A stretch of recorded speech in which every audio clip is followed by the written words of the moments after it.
SP साहब। जी sir. Ramkishore Verma को बुलाया क्या? जी सर बुलाया है, आते ही होंगे सर। वो लीजिए आ ही गए। नमस्ते जी। नमस्ते। आपका बुलावा आया तो मुझे लगा जरूर कोई ना कोई खास बात तो होगी।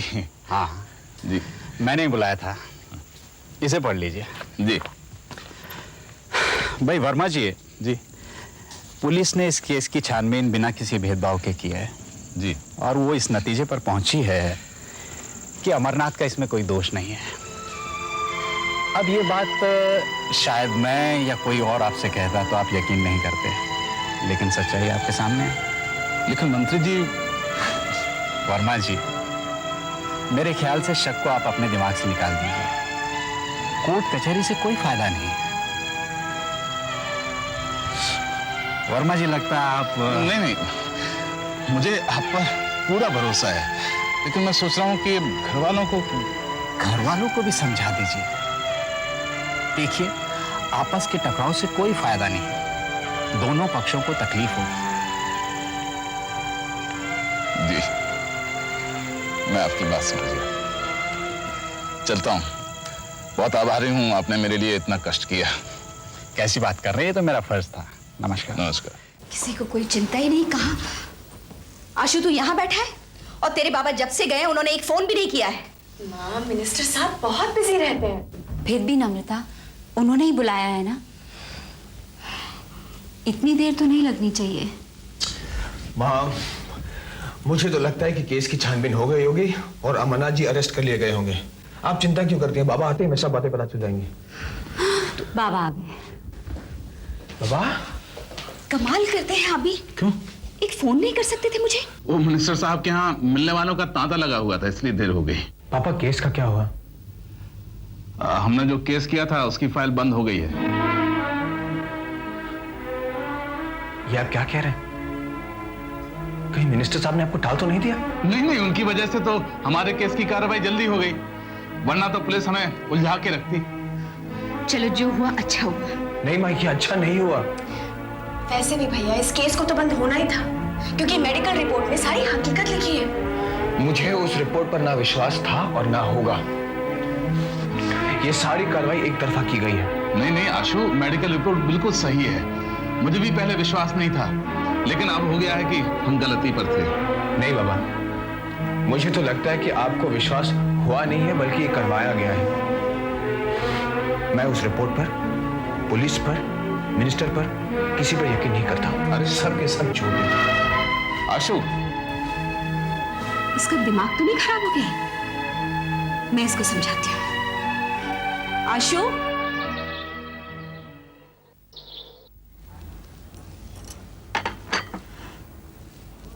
Thank you. सुनिए, मैं आपसे एक बात पूछना चाहती हूँ। हाँ पूछो। क्या आपका नहीं जी चाहता कि कभी आप दादा बने? कैसी बात करती हो आरती तुम भी? मेरा मन क्यों नहीं करेगा दादा बनने को? आपको क्या फर्क पड़ता है? आपका तो सारा दिन अपने काम में गुजर जाता है, लेकिन मुझ पे क्या बीतती है यहाँ अकेले। मेरा भी तो मन करता है कि घर में बहू हो, बच्चे हो। आप प्लीज अक्षय को समझाइए ना कि वो शादी कर ले। आरती, मैं उसे कितनी बार समझा चुका हूँ। अब वो कोई बच्चा तो है नहीं जो किसी बात को लेकर उसे पीछे पड़कर समझाया जाए।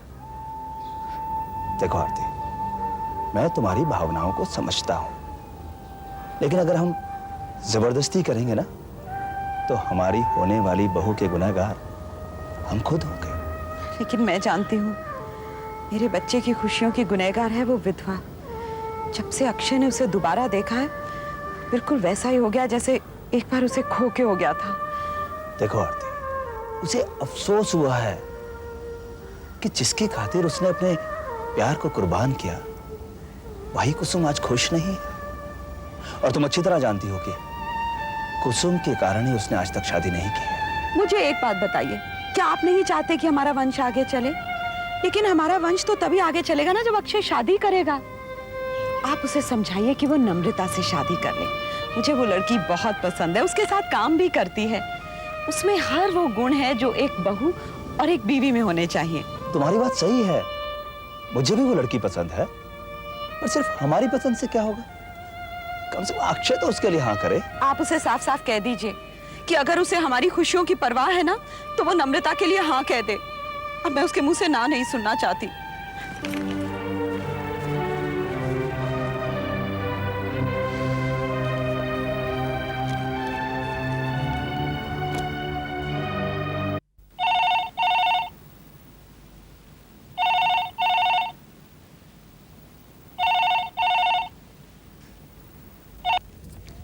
हेलो।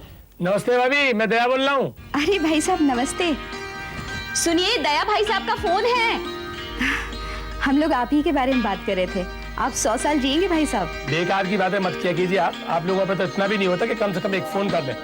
मैंने जब पुराने घर पर फोन किया तब पता लगा कि आप लोगों ने घर शिफ्ट कर लिया। जी गलती हो गई। वैसे ये कह रहे थे कि इन्होंने आपको लेटर लिखा था। हाँ, एक मात्र लेटर लिखा था मेरे को। बड़ा एहसान किया उन्होंने मेरे ऊपर। जी आइंदा ऐसा कभी नहीं होगा। लीजिए कुसुम से बात कीजिए। बाबा नमस्ते। नमस्ते बेटा, कैसी है तू? मैं अच्छी हूँ। पता है कुछ देर पहले सुमन आपके बारे में बात कर रही थी और माँ जी ने कहा कि आपको यहाँ बुला लेते हैं और आपका फोन आ गया। हाँ बेटा, तुम्हारा नंबर मिलने में बड़ी तकलीफ हो रही थी। बाबा आप यहाँ कब आएंगे? देखो बेटा, अब छुट्टी मिल जाए तो मैं आऊँ। दीदी मुझे दो ना। बाबा 1 मिनट सुमन से बात कीजिए। बाबा कैसे हैं? अरे धत तेरे की एक टूक लड़की, वहाँ जाकर अपने बाबा को भूल गई क्या? ऐसा कैसे हो सकता है बाबा? ये लोग मुझे आने ही नहीं दे रहे हैं और आंटी तो कह रही थी कि मैं अपनी आगे की पढ़ाई भी यहीं कर लूं। हाँ ठीक है बेटा, जब मैं वहाँ आऊंगा तब आकर के बात कर लेंगे।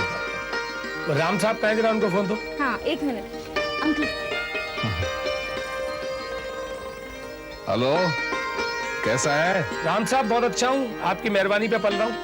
आप में तो इतनी शर्म है नहीं कि एक फोन कर लेते आप। हाँ, मुझे फोन तो करना चाहिए था, लेकिन क्या है? क्या बात? तो परेशान से लगे हैं? कुछ छिपा रहा है क्या मुझसे? बताना क्या बात है? वो सरिता का एक्सीडेंट हो गया था। ये क्या कह रहे थे? कब हो गया है? कैसे वो? अभी कोमा में है वो। भगवान उसकी रक्षा करे। सुनना, मैं जल्दी से छुट्टी लेने की कोशिश करता हूँ और तेरे पास आता हूँ। अभी ऐसी बात तो नहीं है, लेकिन अब मैं तुझे फोन करता रहूंगा। अरे तू भूल जाऊँ सारी बातों को, मैं छुट्टी लेकर के आने की कोशिश करता हूँ, समझा कि नहीं तू? सब ठीक हो जाएगा, तू परेशान मत हो ना। अच्छा,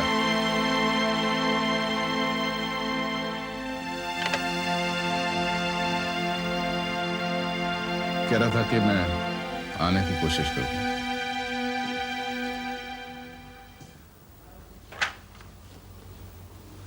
अक्षय। जी डैडी। बेटे मैं तुमसे कुछ जरूरी बात करना चाहता हूँ। जी कहिए। हालांकि बेटे ये बात मैं तुमसे पहले भी कई बार कर चुका हूँ। देखो बेटे, हर माँ बाप चाहता है कि उसकी औलाद सुखी रहे, खुश रहे, और इसी तरह हर औलाद का भी ये फर्ज होता है कि वो अपने माँ बाप की खुशी का ध्यान रखे। बेटे तुम्हारी माँ तुम्हारी शादी को लेकर बहुत परेशान है, बहुत दुखी है।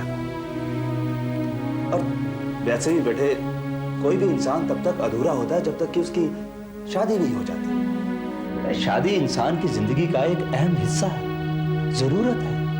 डैडी मैं जानता हूँ कि शादी इंसान की जिंदगी की जरूरत होती है, और मैं ये बात कई बार पहले भी कह चुका हूँ कि मैं सिर्फ नाम की शादी नहीं करूंगा। जो लड़की आएगी मैं उसे पत्नी का अधिकार नहीं दे पाऊंगा। बेटे जो गुजर चुका है उसे तुम अपनी जिंदगी का हिस्सा बनाना चाहते हो, ये तुम्हारी सबसे बड़ी भूल है। तुमने कभी सोचा है एक माँ को अपने बेटे की शादी का कितनी बेसब्री से इंतजार रहता है, कितने अरमान होते हैं उसके दिल में। उसके बेटे की शादी होगी, घर में बहू आएगी, बच्चे होंगे। ये सब जानता हूँ पापा, लेकिन देखो बेटे, तुम शादी नहीं करोगे तो इस वंश का क्या होगा? ये तो यही खत्म हो जाएगा। बेटे हमारी खुशी, हमारा सुकून तुमसे जुड़ा है, तुम्हारी शादी से जुड़ा है। इसलिए बेटे जो कुछ भी तुम्हारी माँ ने कहा वो उसका अरमान है, उसका अधिकार है। बेटे माँ ने तो अपने दिल की बात कह दी पापा, लेकिन मेरे दिल की बात तो मेरे दिल में ही रह गई। तो तुम क्या चाहते हो? पापा गुजरे हुए कल से लेके आज तक एक पल के लिए भी मैं कुसुम को नहीं भुला सका। हाँ, मैं कुसुम से जरूर दूर चला गया था, लेकिन अपने दिल से दूर नहीं जा सका। तकदीर का लिखा अटल होता है। कुसुम की तकदीर में समीर का साथ कुछ पल का था, लेकिन अब कुसुम विधवा हो चुकी है। जिंदगी में किसी का दुख बांटना सबसे बड़ी इबादत होती है, भगवान की नजर में और इंसान की नजर में भी। पापा, मैं कुसुम का दुख बांटना चाहता हूं। आप चाहते हैं कि हमारा वंश आगे बढ़े, तो मैं कुसुम से शादी करना चाहता हूं। हाँ पापा, अगर मेरी जिंदगी में कोई लड़की आती है तो वो सिर्फ कुसुम है, कोई दूसरी नहीं।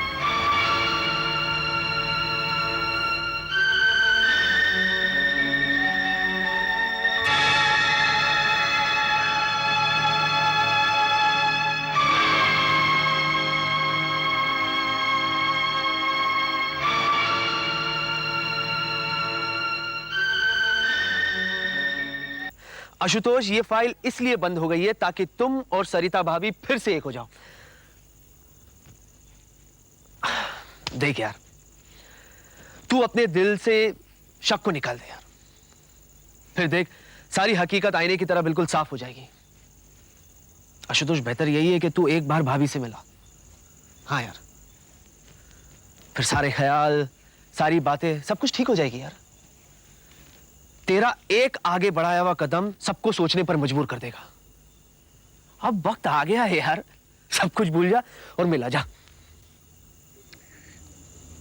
इस बात को समझने के लिए थोड़ा वक्त लगेगा सिद्धार्थ। यहां अब वक्त लगाना ना समझिए, नादानी है आशुतोष।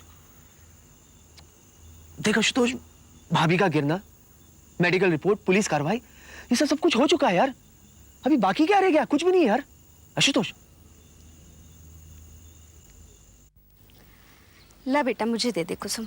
नहीं माँ जी, बस हो गया।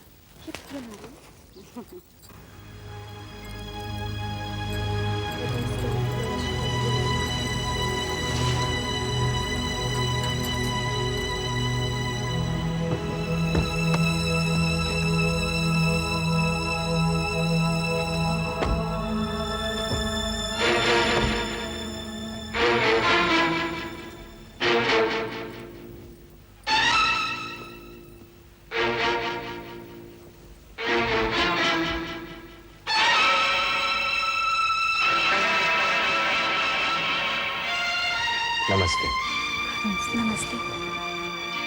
कमला, जो कुछ भी हुआ उसके लिए हम बहुत शर्मिंदा हैं। हमें अपने किए पर बहुत पछतावा हो रहा है कमला जी।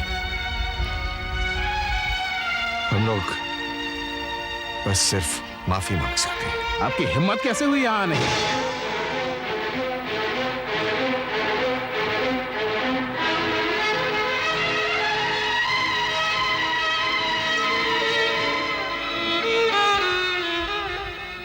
किशोर जी, हम लोग आपने अपनी मनमानी करके देख ली, क्या नतीजा निकला है? अरे समय ने तो बड़ों को समझा दिया है, तो पर आप हैं क्या चीज? लेकिन ये सब लोग सब कुछ भूल कर माफी मांगने के लिए आए हैं तो... लेकिन हम इनकी बातें कैसे भूल सकते हैं? हम क्या दुनिया का कोई भी इंसान इनके सलूक को नहीं भूल सकता? राम किशोर जी, मैं जानता हूं और इसीलिए मैं आपसे माफी मांगने आया हूं।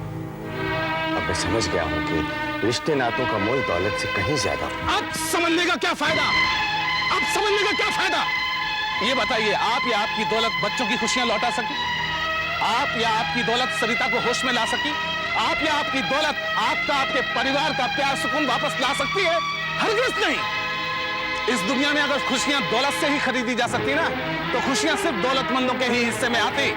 गरीब के घर में बच्चा पैदा होते उसका गला घोट दिया जाता। समझ गए ना? इतना याद रखना, खुशियों की दौलत पर विरासत की मोहर भगवान ने नहीं लगाई है, तो इंसान क्या लगाएगा?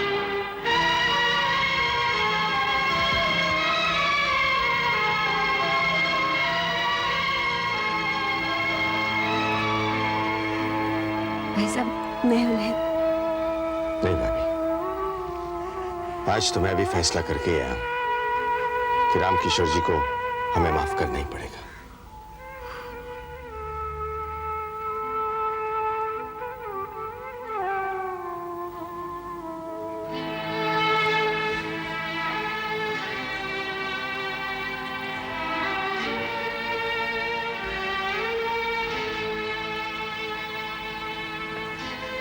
रामकिशोर जी, मैं आपके हाथ जोड़ता हूं, मुझे माफ कर दीजिए। यही बात हमने आपसे कही थी जब आप सरिता को हमारे घर से लेकर जा रहे थे। रामकिशोर जी, मैं समझता था कि जिस इंसान के पास दौलत है वो किसी को भी झुका सकता है। तो फिर क्यों आए हैं आप माफी मांगने के लिए? आपके पास तो बहुत दौलत है और एक दौलत तुमको शोभा नहीं देता कि एक साधारण से इंसान से माफी मांगे। यही मेरी भूल थी रामकिशोर जी। मैं दौलत की हकीकत को अब समझ चुका हूं। अगर दौलत में इतनी ताकत होती तो मेरी बेटी आज इतनी लाचार नहीं होती। नहीं मेरी दौलत मेरी बेटी के काम आ सके और न ही मेरा घमंड। काश ये एहसास आपको पहले हो गया होता तो आज ये नौबत नहीं आती। सरिता और आशुतोष के बीच जो कुछ भी हुआ उसके जिम्मेदार आप हैं, उसके कसूरवार आप हैं। मैं अपने कसूर को मानता हूं रामकिशोर जी, उसकी जो सजा देना चाहे मुझे दीजिए, लेकिन मुझे माफ कर दीजिए। भगवान भी एक बार माफ कर देता है, प्लीज आप माफ कर दीजिए।